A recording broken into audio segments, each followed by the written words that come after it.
এটা দেখুন পহরদিন সেকেন্ড হাফ্রে মানে 4টা ପରେ MKG ଯେଉଁ ମେଡ଼ିକାଲ କଲେଜ ଷ୍ଟୁଡେଣ୍ଟ ଭିତରେ ଗୋଟେ ଛୋଟ ମାଟିଆ ଝାମେଲା ହେଇଛି। ତା ଦେହରେ କିଛି ସିନିୟର ଷ୍ଟୁଡେଣ୍ଟ 2 ଜଣ ସିନିୟର ଷ୍ଟୁଡେଣ୍ଟ ଗୋଟେ ଜୁନିୟର ଷ୍ଟୁଡେଣ୍ଟକୁ 2 ଜାଗା ପକାଇଛନ୍ତି।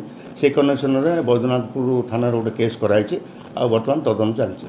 ଥାନାରେ ବିଏନପୁର ଥାନାରେ କେସ୍ କରାହେଇଛି ଆଉ ବର୍ତ୍ତମାନ ସେଟା ତଦନ୍ତ କରାହେଉଛି। ହଁ ମାନେ ଆୟୋଗକୁ ଇନଷ୍ଟ୍ରକ୍ସନ୍ ଦିଆହେଇଛି ସେ ପ୍ରପରଲି ଏଟାକୁ ଇନଭେଷ୍ଟିଗେସନ୍ କରିବ ଆଉ ଇନଭେଷ୍ଟିଗେସନ୍ କଲା ଭିତରେ ଯାହା ଆକ୍ସନ୍ ନେବା କଥା ଆମେ ନେବୁ। ଇନକ୍ୱାୟର ଯାହା ରିପୋର୍ଟ ଆସିବ ସେ ଅନୁସାରେ anti ragging committee will take decision. ଅଭିଯୋଗ ତାଙ୍କ କ'ଣ ବାଡ଼େଇଛନ୍ତି, ତାକୁ ଗାଲରେ କିଛି ଇଞ୍ଜୁରି ହେଇଛି। ଯାହା ଆକ୍ସନ୍ ନିଆହେଉଛି।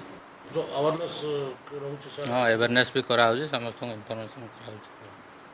ସେ ଭିତରେ ହଁ ସେ ନିଜେ ଲେଖିକି ଦେଇଛନ୍ତି। ସେ ନିଜେ ଯିଏ ସେ ଲେଖିକି ଦେଇଛନ୍ତି କାହା ନା କିଏ କ'ଣ ଅଛି। ହଁ ଯାହା କମିଟି ଡିସାଇଡ଼୍ କରିବ।